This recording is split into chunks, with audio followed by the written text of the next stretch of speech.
اس حدیث کی خوشخبری کی یہ نوجوان علماء اور فضلاء کی جماعت مستحق ہے۔ میں طلباء کو مبارکباد دیتا ہوں اور رسول اللہ صلی اللہ علیہ وسلم کی اس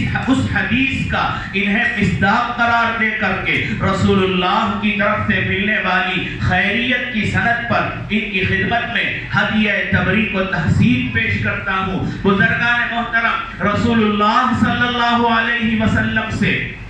صحیح بولنے والا، سچی بات بتانے والا دنیا کے اندر کوئی نہیں ہے، اس لیے کہ رسول اللہ صلی اللہ علیہ وسلم کے بارے میں اللہ نے فرمایا کہ وَمَا يَنْطِقُ عَنِ الْهَوَىٰ إِنْ هُوَ إِلَّا وَحْيٌ يُوحَىٰ، جو بھی سرکار کی زبان مبارک سے نکلیں گے کلمات، جو جملے بھی سرکار کے زبان مبارک سے صادر ہوں گے، وہ اللہ کی طرف سے ملنے والی وحی کے نتیجے میں، اللہ کی طرف سے آنے والے پیغام کے صدقے میں۔ تو سرکار نے جو فرمایا، جس خیریت کی سند دی، در حقیقت وہ اللہ کی طرف سے ملنے والی سند ہے، اور قرآن میں فرمایا گیا ہے وَمَنْ أَصْدَقُ مِنَ اللَّهِ قِيلًا وَمَنْ أَصْدَقُ مِنَ اللَّهِ حَدِيثًا، اللہ سے صحیح بولنے والا، اللہ سے زیادہ سچا بولنے والا کوئی نہیں ہو سکتا۔ تو اس لیے ان کے لیے خیریت کی جو سند ملی ہے، اس سند کے اندر رتی برابر ہمیں شک و شبہ نہیں، ان کی خیریت قطعی ہے،